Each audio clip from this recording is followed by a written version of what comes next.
Great. Thank you very much for coming and for joining us today for this lecture. We're very happy to welcome Professor Azizuddin of Universiti Utara Malaysia, where he is Professor of Politics and International Relations and also Deputy Vice Chancellor. And he's going to talk to us today about ASEAN and geopolitical challenges. Thanks. Go ahead.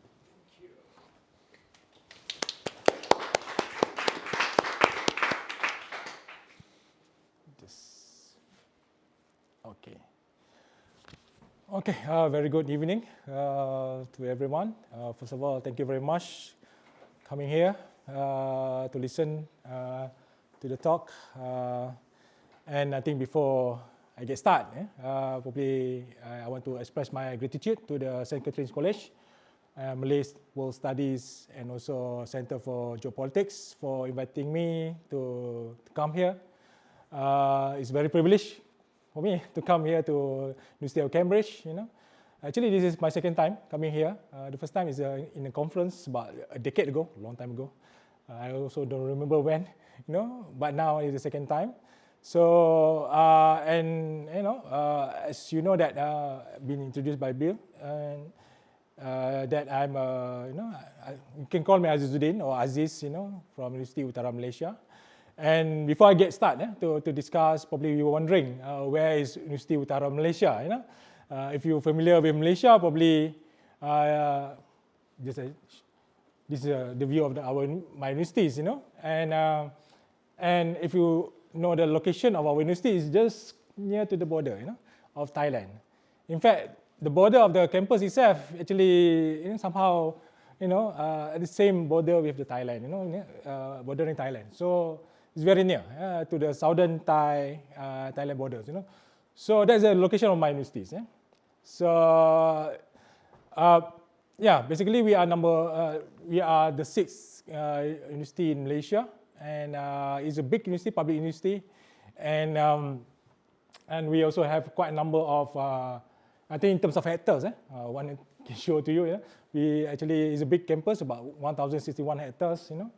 And we established in 1984, and so far we have about close to 3,000 staff, mostly administrative staff, and also 1,202 academic staff in UM. The reason also why I'm coming here I'm also thinking about collaboration with probably St. Catherine College or even as a whole, University of Cambridge, because there are a lot of probably collaboration in terms of exchange, stuff. Also, like for example, like Hafizah, my colleagues doing postdoctoral program here in Cambridge. So that's also something that we are looking forward to. And I think just a few things to share to you in terms of numbers of students that we have in campus. Quite big, about 30,000 students so far. And we practice full residential for undergraduate students. And for postgraduate students, that is something that I think I am thinking seriously about, probably to have like a mobility program for PhD students and some probably master students. They can come here to study for short period of time, 3 months or 6 months, something like that. So this is something just to share you briefly about my Universiti Utara Malaysia. Okay, now I start to enter to the discussion. So the topic is about ASEAN and geopolitical issues. If you're familiar with ASEAN itself, Association of Southeast Asia's Nations, was established in 1967. So the picture here is the picture of the ceremony happened in 1974.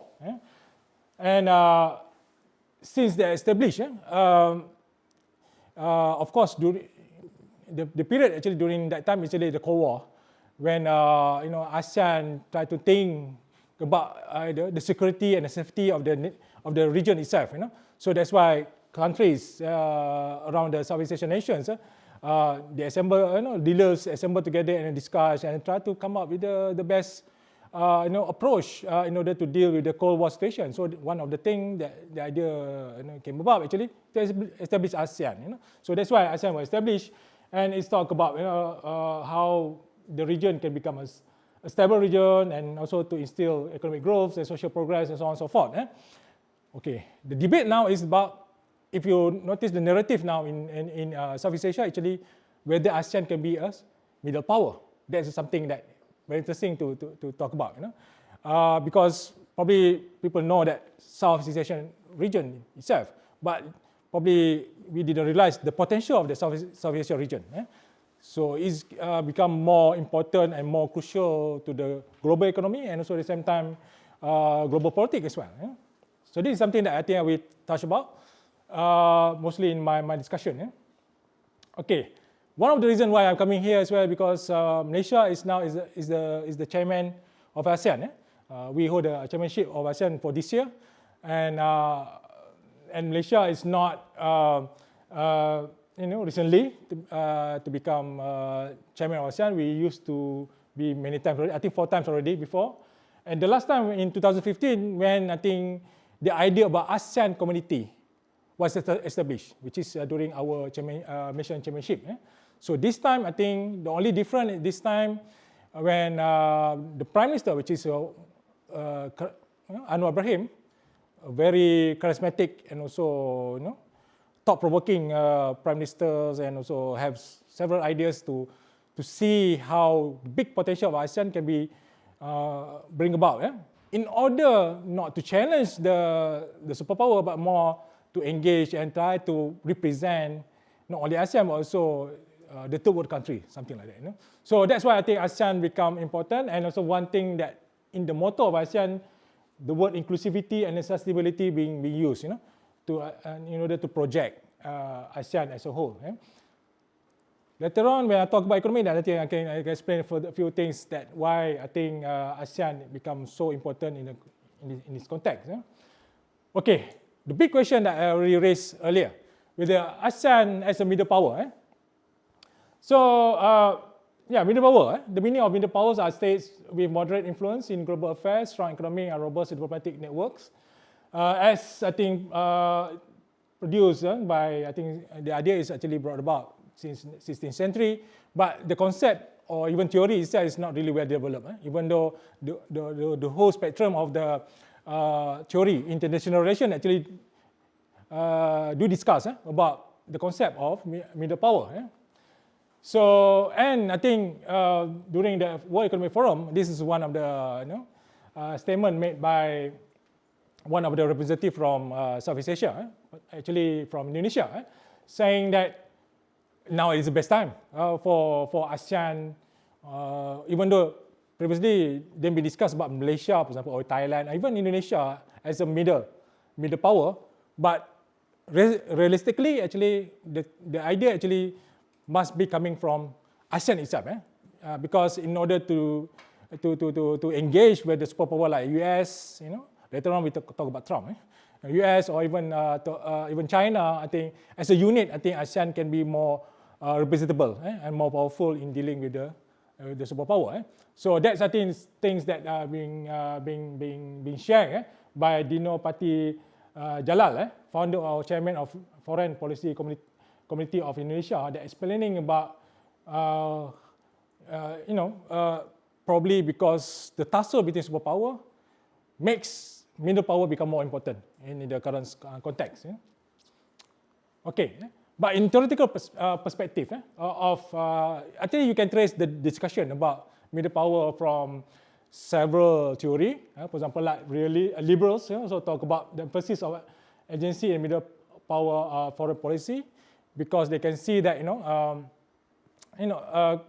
institution or agencies, multinational corporation, even NGOs can play important role to strengthen the concept of middle power. Middle power meaning that middle power doesn't mean that looking in the context of only states, but also can be international organization that actually project the idea to in dealing with the major power in the global context. But realist definitely looks in the context of the states itself, and doesn't think that middle power is important. In fact, middle power can be partly in the alliance. But bear in mind, during the tussle between the Eastern Pact and Western Pact during the Cold War, they are the third the third force, which is the NAM, non-aligned movement. They're actually very powerful and very engaging during that period. That also can be, you can see as a representation of the middle power in that aspect. But of course, if you subscribe to neo-Marxist approach, neo-Gramscians, that talk about also about middle power in the global political economic context, hegemony, and also probably the middle power can be a counter hegemony. But of course, in the context of superpower, if the middle power, meaning that try to challenge the hegemon, aspect of the superpower, then I think the risk actually makes the counter narrative, counter hegemony actually is not really function very well because of the pressure and lot of challenge made by the superpower to ensure that there's no other can challenge the superpower that existing during that period. So the context is a bit different. Then I think you can trace off many of the discussion that I just put another theory, that power transition theory, that discuss about whether dissatisfied of the states consists of several important aspects of powers, dominant of the great power and middle power and also small states. But definitely when talk about middle power, it's not discussing about smaller state or the less important state, but also not reflect in the context of the superpower, but in the context of powers that that can balance as well, but use a certain aspect or alternative, and also in order to make sure that any interests of the countries which is not belong to the superpower or the even smaller state can be also representable and so can be argued, especially in the context of issues like human rights, environmental issues, something like that. So, okay, based on my observation of the idea of a middle power, actually we can summarize into these 5 aspects. So in the context of current today's world, multipolar world, which is bridge builders, mediators, fostering dialogue and consensus. They encourage more dialogue and consensus and more engaging. One thing I can tell you is that our Prime Minister, for example, Anwar Ibrahim, is very, very vocal. In fact, straight away in the summit, actually telling Joe Biden back then, was the president of US, saying that you need to do something to really stop what happened, atrocity happened in Gaza. So, and that showing actually being said in the media in Malaysia as an attempt to show how smaller country, non-superpower that try to really engage and bring about idea of the majority towards the superpower, meaning that they have to listen to us as well, because we also have the say in that aspect of atrocity and so war that happen.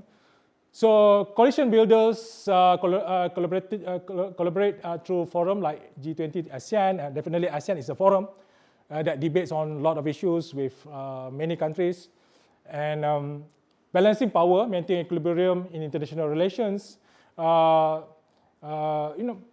Definitely in the power struggle in multipolar worlds, so middle power who are not sided with any superpower, then they try to balance out with all power that exists during that time. So that's why I think there's a role that need to be played by middle power in this aspect. Of course, advocates of multilateralism strengthen global institutions. So they encourage for more aspect of multilateral approach rather than the current approach that taken by President like Trump, which is more bilateral aspect. So even though bilateral is important, but multilateral is become more important in dealing with the global situation. And driver or issue specific agenda focus on climate change and human rights, which is now I think become more struggle for even the middle power to bring about the idea, because of depends on the what, because the current now current situation now is there are discussion a lot about trade war, everything. And then suddenly issue of climate change and human rights become less important than before. So that's the aspect that actually instead of superpower dealing with the aspect, actually the middle power that bring about to the attention of the world about these issues. So that's why I think these five aspects that I think are very important in order to understand about concept of middle power. Okay, coming back to ASEAN. As you know that ASEAN, known now as the ASEAN community, established in 2015, and in the ASEAN community we have 3 pillars, with political security pillars, community pillars, economic community, and also social cultural community. So more focus on unity, resilience, and cooperation. So that's, I think, the poster that I just shared with you, some discussion that we have a vision of 2025. Whether we achieve this or not, we're going to assess back the visions. But definitely there's another vision, which is Vision 2040 for ASEAN. So meaning that we realize that in order to pursue things that there are also something that unable to achieve. But of course we always reassess, reevaluate, and also try to project another better future for Southeast Asian nations. So that's, I think, the agenda of ASEAN. That's also the reason why there are many criticisms towards ASEAN as well. So somehow I think what ASEAN plans today, I think, to ensure that this all aspect of need to be covered. Okay, however, there are setbacks and so shortcoming with all of 3 of the aspects. Of course, in the context of ASEAN political security, I think we promote peace and stability in South Asian countries or region. And conflict resolution through diplomacy, I think this is something that we're proud about. We try whatever problem we have among Southeast Asian nations, we try to resolve it peacefully through what we call ASEAN way. Later on, I think I will explain about that as well. But collaboration on security issues like terrorism and cybersecurity also now become more prevalent, meaning that they share information among countries to deal with this issue. But to say about what the current concern of ASEAN when it comes to politics and also security, which is 2 main issues that I show in the picture here, which is South China Sea issue. Many of us doesn't realize actually Southeast Asia is very crucial place. The world of trade in South China Sea alone worth around 5.3 trillion US dollar. Not to mention about the barrel of oil that over there, which is about 11 billion reserve. Fishing stock about 16.6 million. Biodiversity about 3,365 known species of fish, and also defense, also 74 land feature with military presence. So it's a very crucial aspect. Something, if anything can happen, the next conflict I think could be in this region, in this area. However, I think this morning I read the news. In the Chinese government actually criticizing British government, comment by the foreign minister, Mr. Lemmy, saying about the tension that happened in the South China Sea because of Chinese involvement over there. So then I think Chinese government respond back to that comment. So, and when it comes to us, ASEAN, I think we project the idea of code of conduct, meaning that everybody must restrain yourself not to use any military approach in dealing with any incursion if happen in this area. So let trade go on as usual, navigation, everything. So that's, I think, one of crucial things that very important and always been discussed by ASEAN. Another thing is about Myanmar issues. The current approach, actually, that Anwar Ibrahim, actually the Prime Minister of Malaysia, so Chairman of ASEAN now, appointed Thaksin Shinawatra, former Prime Minister of Thailand, to become a mediator to deal with this issue. I'm not sure whether it's going to be successful, but let's see what's the outcome of that negotiation. So it's not an easy issue, but we also need China to to take part also in the negotiation, because China can persuade Myanmar to do something. But of course, I'm not sure whether it can bring back democracy in Myanmar, but that is something that we need to deal about, because Malaysia and Indonesia cannot afford anymore to receive refugees from Myanmar. I think in Malaysia alone we have about 500,000 refugees from Myanmar because of conflict over there. So we have difficulty to dealing with the refugees. Okay, ASEAN. ASEAN. Another thing is, I think, very important. Just very, very quick. I think I do want to say that ASEAN thinking about why not to establish a single market, production base, encourage more investment and more intra-trade within ASEAN, within Southeast Asia region. And the worth of the market in ASEAN actually very big, about 3.6 trillion.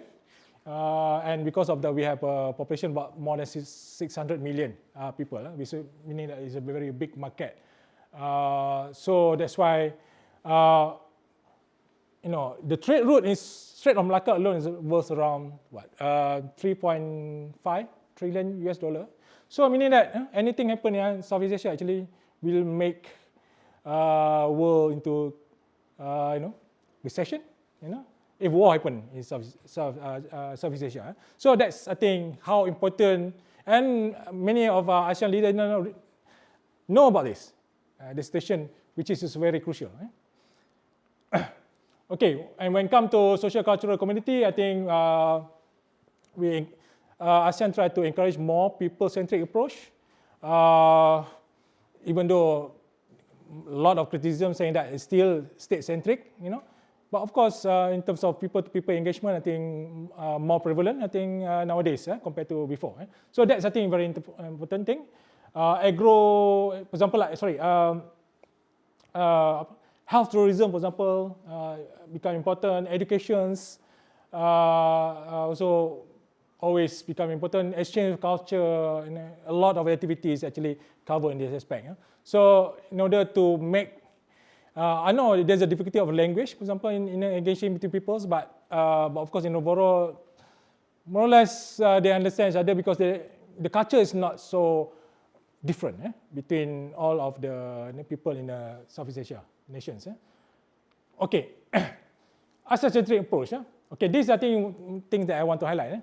Of course, ASEAN is a regional cooperation, and also maintain the leadership of ASEAN, and also there are a lot of engagement, multilateral engagement. ASEAN +3, for example, East Asia Summit. East Asia Summit that I think, today there's a meeting between Anwar Ibrahim with US Ambassador in Malaysia, Mr. Kagan. And one of the discussions is actually to bring Donald Trump to the summit, East Asia Summit, in the end of this year. Let's see what's going on with that engagement. So the most essential aspect of ASEAN community is the ASEAN way of non-intervention. That, I think, is very important. And a lot of criticism also about this aspect. However, since 2015, the late Dr. Surin Pasawan, former ASEAN Secretariat, actually already changed the concept to allow for flexible engagement, or they call it constructive engagement. Because to allow some sort of diplomatic intervention, and not really like intervention in the domestic affair, but more of the engagement in order to resolve things, and also in order to come out with a solution. So that, I think, is very interesting. But another thing is, I think, very important is people-centric approach, which is, I think, become more and more a lot of engagement now between people. So meaning that ASEAN also evolve to become a more interesting, instead of just a platform for states, government officials to discuss, but now people get more involved in that activities. Okay, but another thing that I mentioned just now is about ASEAN centrality. That to ensure a regional balance of power, strengthen ASEAN role in global affairs and encourage diplomatic solution over external influence.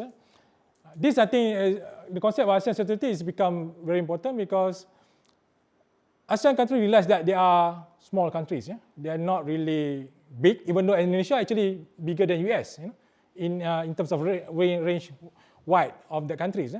But in terms of influence, probably not as strong as US. So that's why, in order to become strong, they have to unite in collective effort in dealing with the superpower like China and also like US, for example, and Europe and other things. Okay, but still there are a lot of challenges about the aspect in terms of challenges to ASEAN centrality. Geopolitical tension, I think I already mentioned about South China Sea issues. Economic disparity among member states, still there are less developed countries like Cambodia, for example, Laos, which is, I think, need to be helped by other countries, even though Singapore is much well developed, can also consider as a developed countries, but most of the countries in Southeast Asia actually are developing countries, but also less developed countries, also like Myanmar and the rest. So meaning that a lot of things need to be done in order to really bring prosperity economically to Southeast Asian nations. And need for stronger integration and enforcement of agreement. That's also another thing that I think are very important. But just to highlight many challenges, this is a survey done by Yusof Institute. No, I think not necessarily. It is just percentage of the problem that they face. Yeah, I think the survey. I think the most important thing that concern people in those Southeast Asia countries, actually unemployment and economic recession. They're concerned about that. There's also issue of US-China decoupling, also one of the issues that they raise, but mostly about military, climate change. This is the thing that they are concerned about. Okay, how strong is ASEAN? Just put in perspective and certain statistics that I bring here, actually to see that the population of ASEAN, they mentioned about close to 700 million, but in terms of growth, I think now we expect more growth in ASEAN nation, a lot of investment, FDI coming to ASEAN nations. So far, the data show in 2023 is 676.6 billion. Trade of goods also 234 billion, and the rest I think you can read through there. So meaning that ASEAN realizes itself it has potential, a big potential to become a more important region in the world today. I'm not sure whether you can see that, but if you notice that in the red, in terms of it become after India and China, ASEAN is the third largest in terms of population in the world. So that's, I think, one very important. Unemployment rate also become declining. Sorry, no, I mean not declining. Meaning that it reduced, from 5 to 3% to 3.8. Meaning that there are a lot of more people getting jobs now in ASEAN. So in terms of economy, it relatively actually become better.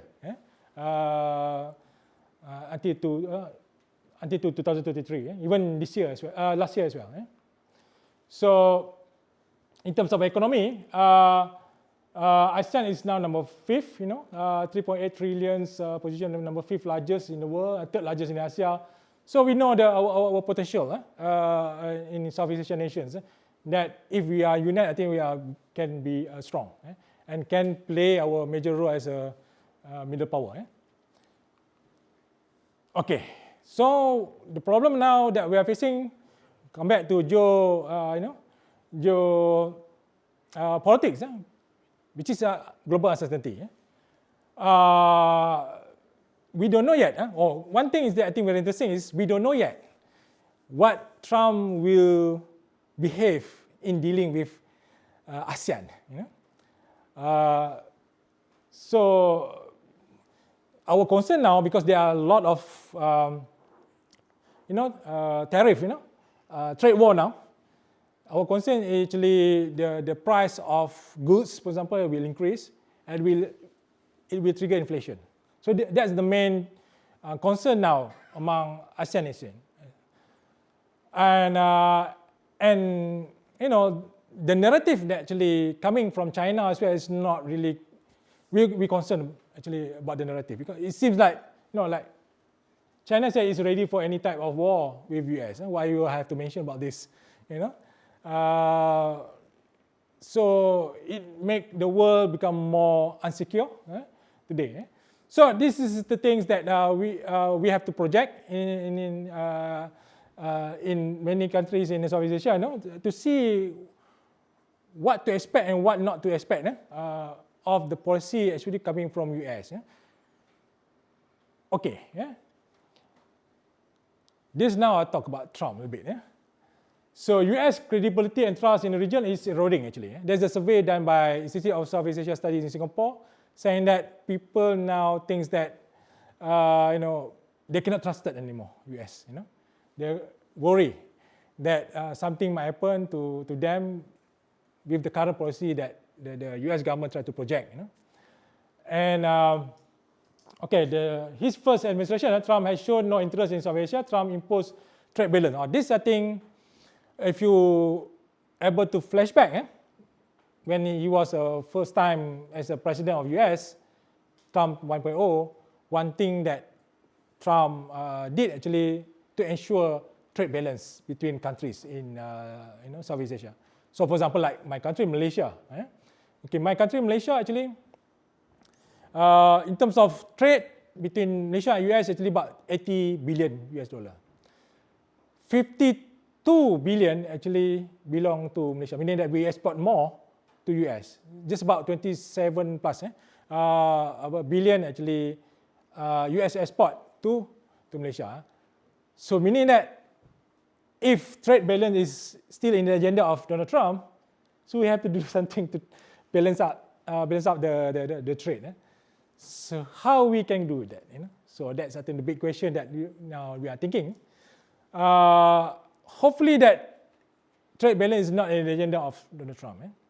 But we are also concerned about many other things. And clearly, for example, like Secretary of Defense, for example, Peter Hex said, I could not name any ASEAN countries during the congressional session. That's saying that, really saying that probably ASEAN is not in the agenda. So this uncertainty makes us difficult to really project what for the future of ASEAN after this. Of course, ASEAN can stand alone, but definitely every time we have to engage with all countries, particularly the major countries like China and also US. And the only thing that we notice now is really the recent abolishment of US aid in Southeast Asia. So meaning that there's no US sponsor support financially to any activity, including ASEAN Secretariat, which is also sponsored partly by US aid. Okay, even though this is a concern, but compared to US aid with China aid to ASEAN or Southeast Asian nation, actually much greater. For example, I think China is around 500 plus million US dollar, but US only about 24, I think, million US dollar. So, of course, in terms of which country are more influenced to the Southeast Asian nation, definitely China. It's not really US already. Even, for example, I give another example of Malaysia. Our main trading partner actually China, second Singapore, and the third actually US. Even though US and Japan sometimes take turns for the number 3 position. Okay, another thing is really contentious issue like Gaza proposal. Malaysia and also Indonesia is very strong critics to that Gaza proposal by Trump. So, and of course, Malaysia never recognized, and also Indonesia and also Brunei never recognized Israel. So, if that policy will bring more, tougher policy to us in the future, we don't know. So, we worry also about that, but hopefully they will not.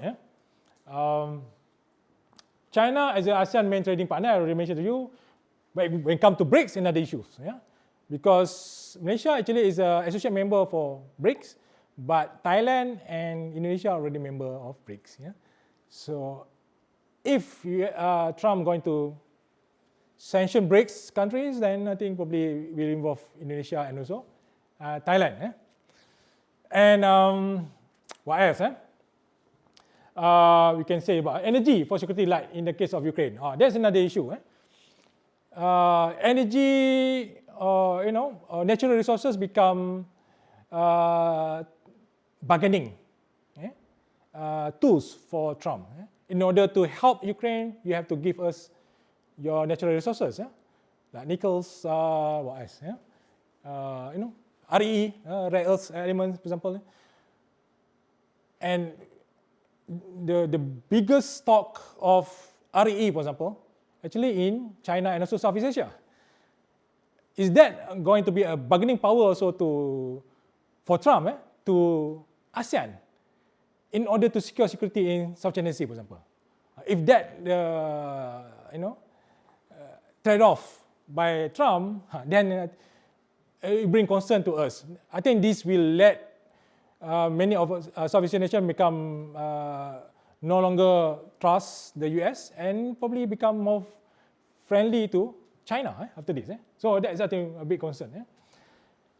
Okay, Trump has not yet produced a clear policy or strategy of Southeast Asia. Then I think the only things that we can understand actually during the Trump 1.0. So that's, I think, the period that we really know Trump behaved to ASEAN, but definitely it's not going to be the same, but it could be also the same. But we have to beware. What the agenda of ASEAN right now is to bring together all the ASEAN nations to deal with, either China or this. But we also notice that each of the countries of the Southeast Asian nation actually dealing separately with US and also with China, in order to and some even hope that the more US sanction to China, the more Chinese company coming to Southeast Asia for FDI, then they can sell their products through our countries. That's the thinking of the Southeast Asian nation right now. The problem for us is that whether Trump also will going to sanction countries that help Chinese businesses to sell products to US. So that's also main concern. Okay, but what I mentioned just now is just probably prediction. It's not really probably come true. Hopefully it's not come true, but certain things. But we need, in the case of ASEAN, we need to have a policy as projection. What's expected to happen if Trump did also get involved and so come up with a policy for Southeast Asian nation. Okay, coming back to context of ASEAN security, that's why with the uncertainty, ASEAN thinks that they need to unite. The countries all need to unite and come up with the one voice, in dealing with the trade war that happen around the world right now. Because that is only things that I think can help secure interests of ASEAN and have a bigger say in the global context. So, of course, in the context of this, that's strengthening economic and political integration, adapting a global global challenges, climate change, digital economy. That's the policy that the current ASEAN. ASEAN actually basically there are two things that they are projecting. One is to venture into new technology, green technology. The other thing is to encourage more intra-trade between ASEAN nations. So that's, I think, the two big agenda. Besides going towards also digital economy. So, okay, enhancing ASEAN's role in global governance. So that's, I think, Anwar Ibrahim want to bring, because he has some influence, because he's known by many leaders around the world. So he used his persona, his charismatic leadership, actually to bring about ASEAN to the global context. So that's what he tried to do right now. So challenges faced by ASEAN as a middle power, still dependence on great power is still there. Limited autonomy in the foreign policy is still there. Because we know that China influence policy, domestic policy, even foreign policy of Cambodia, Laos, because they are invested a lot in those countries, even Indonesia. Yeah? So, meaning that there somehow influence can be interfere in that idea of centrality and unity among, ASEAN countries. And of course, US definitely with Philippines and so on. And I think I heard this morning news that Rodrigo Duterte was detained and brought to The Hague. So that's the biggest news now in South Asia. Okay, next, resource constraint, economic and military. ASEAN doesn't have military might. Economically strong, but still dependent on major power to invest and so on. So meaning that it's not really a solid economy that we have. So that is a big concern. And next, the global fragmentation. We can weaken middle power diplomacy. Yeah, I think concern among ASEAN countries whether they have to take side. Some individual countries actually really already take side. But what the agenda of ASEAN now, among leaders, particularly Prabowo, and also Paton Tan from Thailand, Paton Tan Sinawat, and also Anwar Ibrahim actually try to bring together peoples and make sure that ASEAN is solid in dealing. But in reality, actually, it's difficult to bring together because always infiltration among superpower to certain policy of ASEAN countries. And of course, regional instability undermine multilateral effort. So that's also another concern that we think happen to ASEAN. Okay, in conclusion, I think ASEAN, success in regional integration and diplomacy, I think in certain ways, I think ASEAN is very successful to make sure that Southeast Asia is a very stable and peaceful region. But however, need to continue commitment to unity and centrality, and as a role in shaping the future of ASEAN, Asia Pacific. I think is also in the agenda. And ASEAN is indeed a middle power. So in a way, I think I agree that the concept is ASEAN, yes, is a middle power because it managed to engage with the major power in many aspects of the issues. But of course, there are some, constraints, some limitation that actually make ASEAN weak. But somehow ASEAN, of course, successful in terms of make sure that basically they are always about trade, about bring trade to the country. But of course, we need to deal with the two main major issues, which I think can make ASEAN weaker, which is a South China Sea issue is one big issue. Then Myanmar, which is we need to resolve as soon as possible Myanmar issue. If not, then I think it's difficult for the ASEAN nation to move on. Okay, I think that's all from me. Thank you very much for listening for about 45 minutes. So now, pass back to the.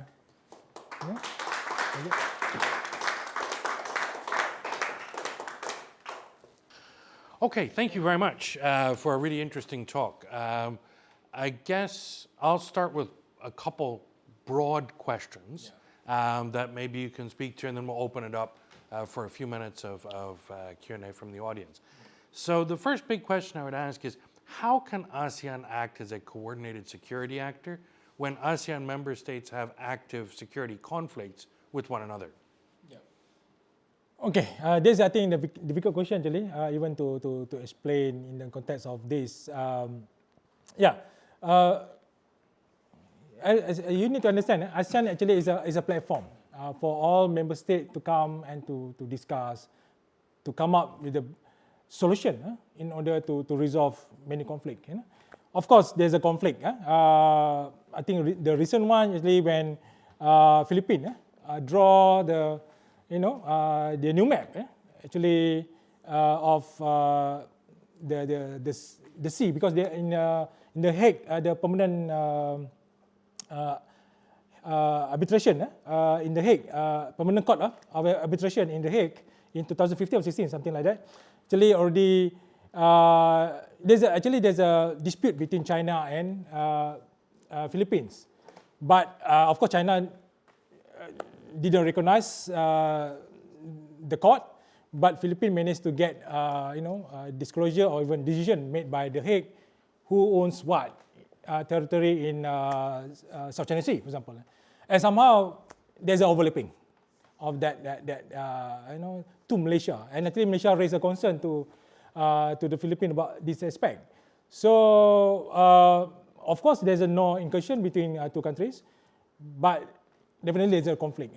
But what Malaysia tried to do with Philippines actually try to come up, the diplomatic solution in this aspect, and not to make it into more bigger concern.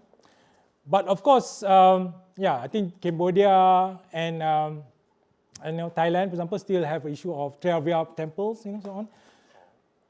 However, realizing about even Malaysia and Indonesia also, we still have an Ambalat issue that need to be resolved. But try to make a platform more peaceful to deal with other issues, which is become more priority for the ASEAN nation, rather than thinking about military or other aspect. So that's why I think the platform through ASEAN Summit, engagement with other countries, for example, will help to bring, Southeast Asia is a more stable region, rather than thinking about to gain something, to create conflict with, among countries in ASEAN, which I think may trigger insecurity in the long process.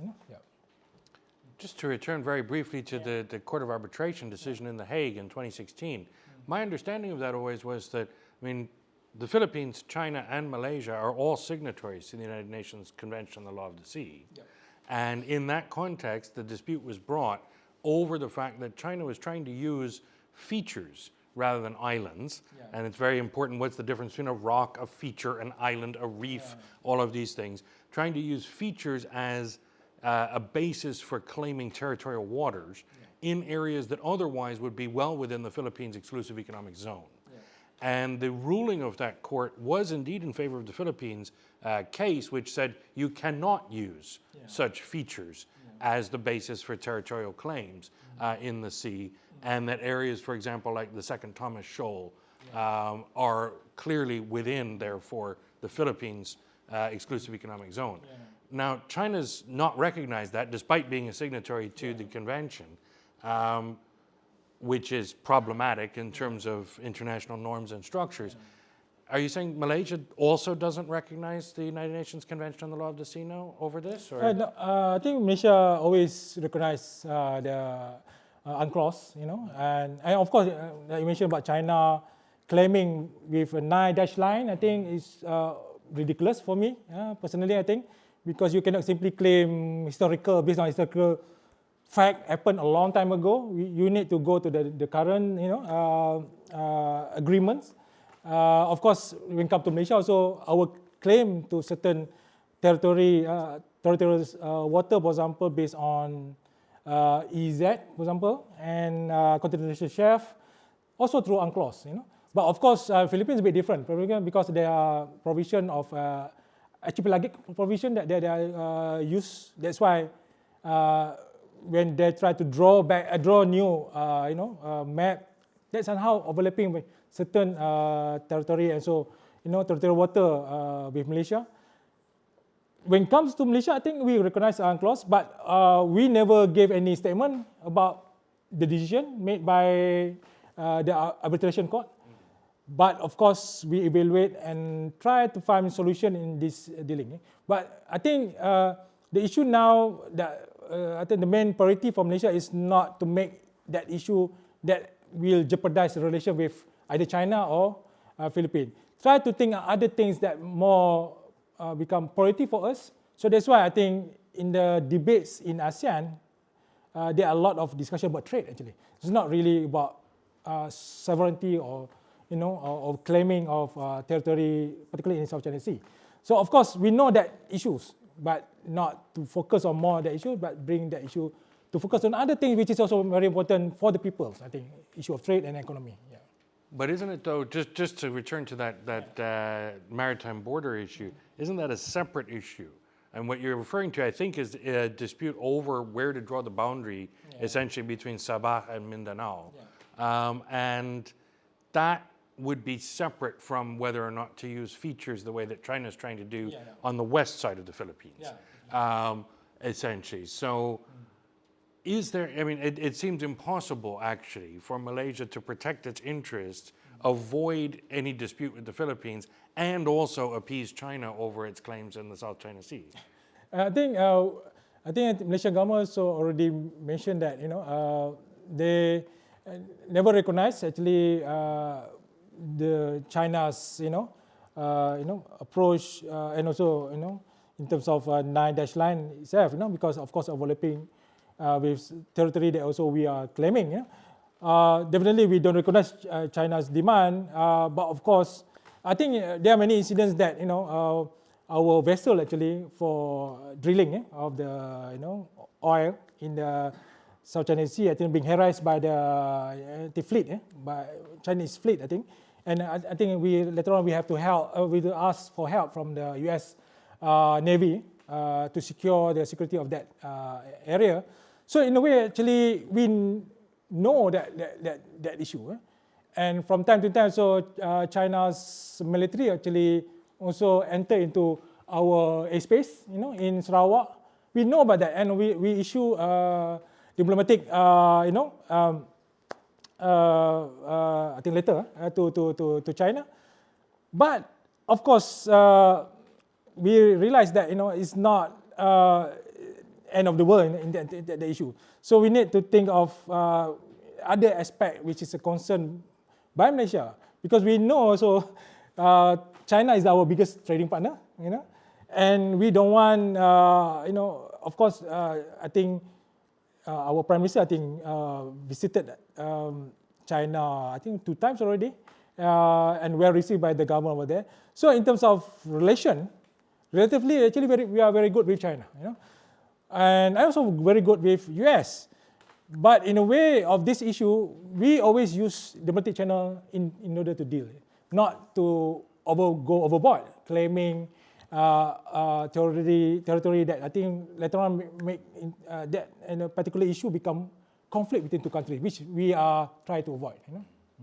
Okay, the only other big broad question I was going to ask very briefly before we open up is, if we think about the position of ASEAN in a different way, or of ASEAN member states in a different way, which is to say, economically, as you stressed several times correctly, there is a very, very strong linkage to China at this point. Not only is China ASEAN's biggest trading partner, ASEAN is China's biggest trading partner by a significant and rapidly growing margin, right? So Southeast Asia economically is tied quite closely to China as a region, and almost every country in Southeast Asia actually trades more with China than it does with other Southeast Asian countries, which is odd or mind-boggling actually when one thinks of it, how much trade is flowing there.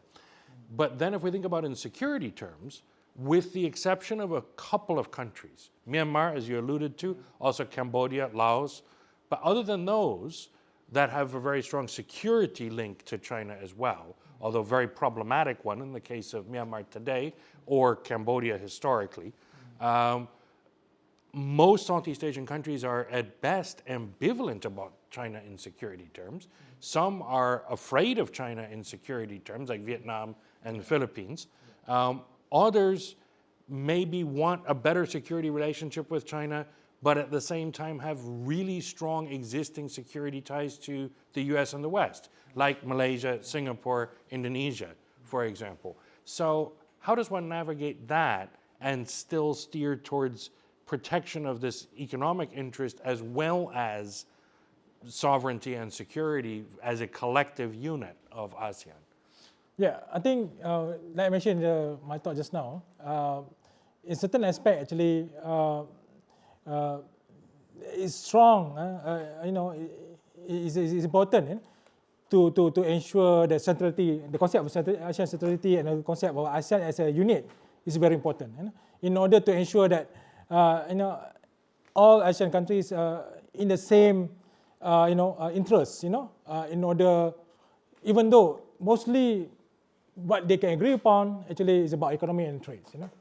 But of course, in terms of security that you rightly mentioned that, there always a concern that, whether this is okay, the investment coming from China, is it a trade-off as well in terms of that we become, close to China and always with China rather than dealing with our probably traditionally very close to certain, for example, like certain countries is very close to US previously, like Indonesia, for example.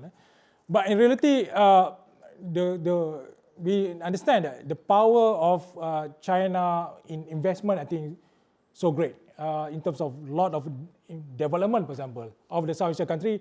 Without the Chinese investment, I think is very difficult, to have, and I think in terms of other things, I think let's talk about social cultural, for example. I think China's, when talk about higher education, for example, Chinese students coming to Southeast Asia, so they are everywhere,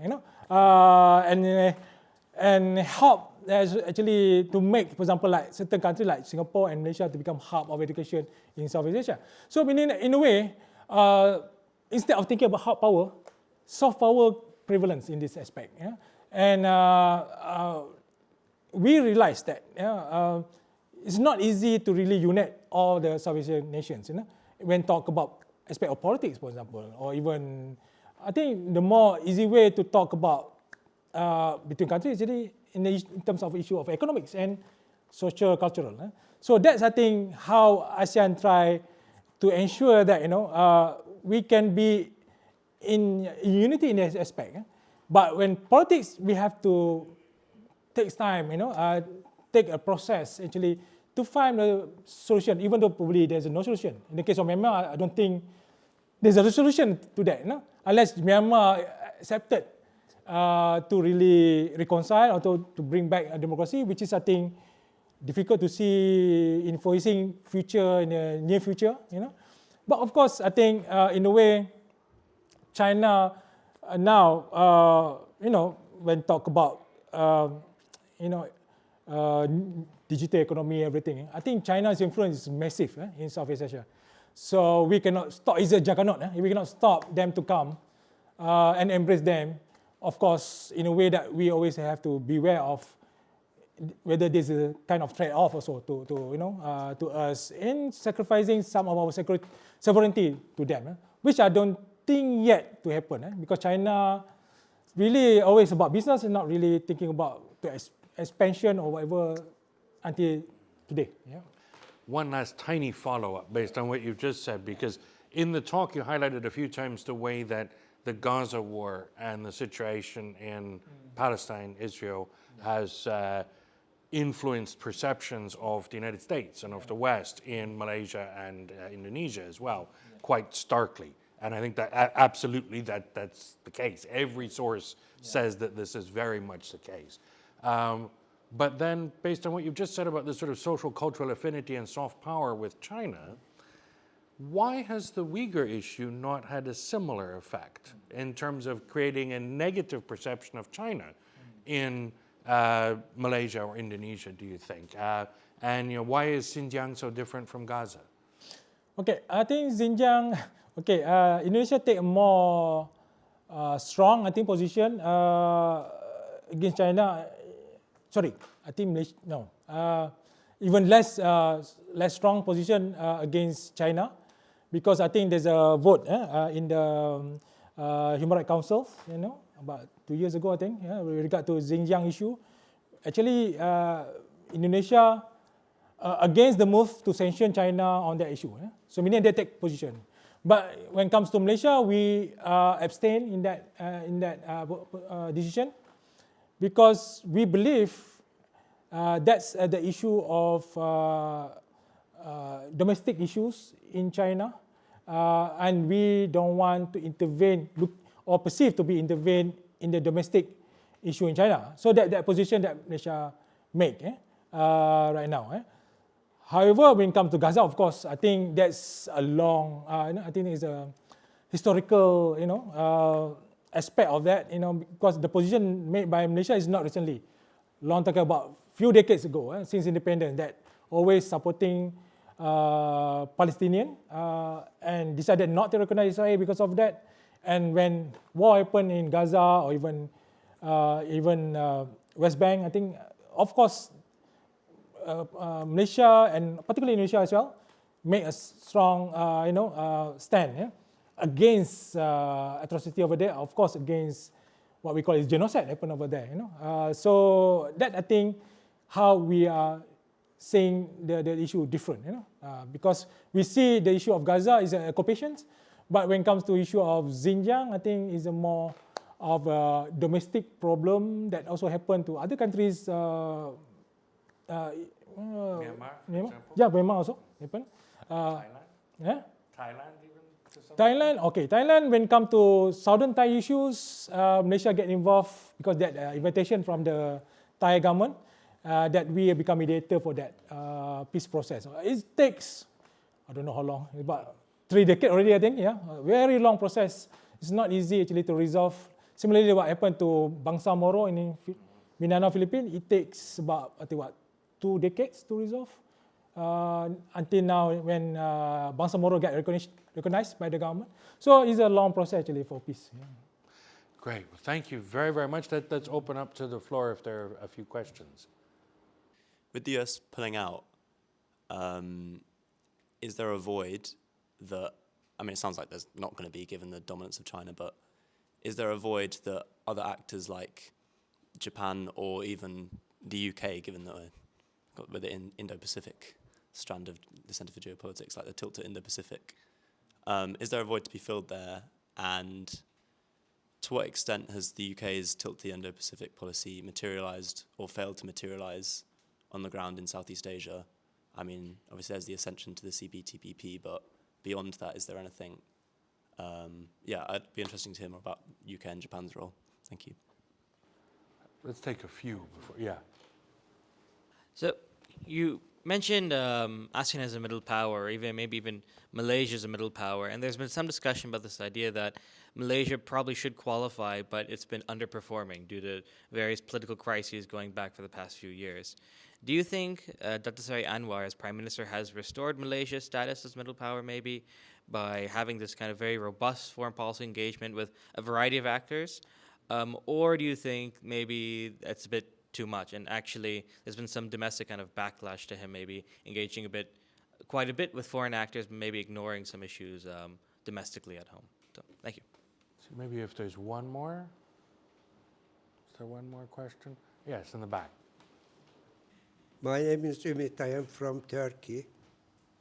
As you know, our president is very close to Malaysia, and also it is equally the same. But problem is arising now. Today's countries reached a stage that economy is no longer will be a deciding factor, but military power will. So everybody, including Turkey, started thinking, what are we going to do with Trump, basically? NATO is split in itself, funnily. Turkey, Greece, Israel are not sure what they are doing. In fact, Erdogan, Turkey's president, whom I totally disagree, but he visited BRICS twice and membership is refused. He denies that he applied there officially, but he did that through Putin. So Turkey is now wandering around and thinking that, like we are saying China, America, in Turkey people now, by and large, saying that, is it Russia or America? Forget about the economy. So we reached to a situation forced upon us. Every country, with no exception, is worried to death now and thinking what will be next move. And nobody can understand the logic behind it. So I am happy to understand that your country is really trying to put the things together, balance the situation in that part of the world. But if you look at the other countries, we are also trying to do something, maybe not effective as Asia or BRICS, but everybody looking around now, what can we do next? Shall we join to Europe, or shall we stay out of it? Thank you. Thank you. Thank you very much, all three of you, for excellent questions. Go ahead and try to Okay, I answer. think go to your first question. I'm not sure what UK is trying to do right now, the Prime Minister Keir Starmer. But I think Prime Minister Anwar Ibrahim did visit, I think last month, to UK, and most also discussion is about economy, how to increase more, trade between countries, and no mention or discussion about what I know based on the media. Actually, is nothing discussed about Trump, policies on, because basically, like I think you also mentioned that we also don't know yet, what to expect of his policy to us, But in terms of because Malaysia and UK, I think we have a traditional, relation which is I think very close and also strong. I think that's also the scope of the relations. But when it comes to Japan, I think very interesting, because Japan recently, I think first foreign leader, the Prime Minister actually came to Malaysia last month, and there are a lot of discussion also, and Japan actually want to help more because there used to be a major trading partner to Malaysia, but not anymore. But of course, Japan also still, thinking about whether what's next policy of Trump to them, even though they don't expect any tariff imposed to them. But of course, Japan is willing actually to help more to ASEAN nations in terms of still economy, to the trade and so on.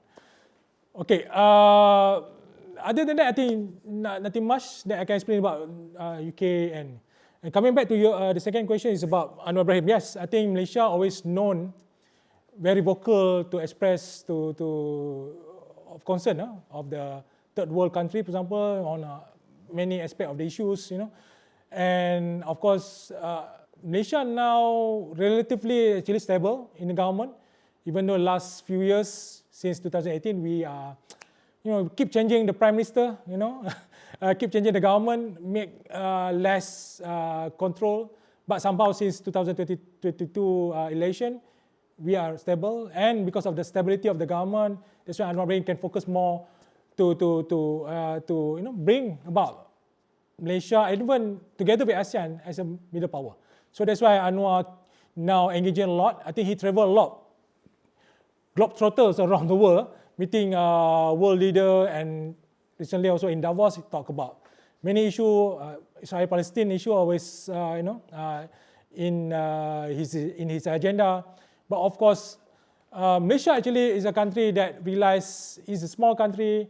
We depend on FDI, but that's why the narrative of the government always about economy, not to think about military itself, because we also rely on countries. In terms of military exercise, we also have a military exercise with China, also US, Europe, and so on. So many countries. So meaning that in a way, Anwar Ibrahim try to bring back Malaysia and together with ASEAN at the same time now to put into the certain level as a middle power that can have a power bargaining in the global stage. Whether it can be whether he can be successful in that, I think is a big question, because as we know that world's a bit different now under Trump, and we hope that ASEAN and so Malaysia can play a significant role in also to engage, to make sure that some of our interests also being put forward and also being listened by a superpower. Okay, that I think my answer to second question. The third question I think would be, I think totally agree with you. I think I can only say, I'm not sure I can say about Turkey position. Of course, we can say Turkey more close to Russia now rather than also even probably China than US. But like Turkey, even like us, we are we are unsure yet. What's the position of ASEAN countries now, even Malaysia, what to happen this year, for example. Actually, truthfully, actually we expect tariff to impose to us, but we don't know how much. But now we are concerned about what's happening around the world, because it will affect, like I mentioned in my presentation, we worry about the inflation, because the main issue in Malaysia, for example, and many of Southeast Asian countries, actually issue of price hike, because the goods become more expensive now. So, and because our income is really, if you look in the global standard, actually very low. So how we are, except for Singapore, the rest of the country actually very low.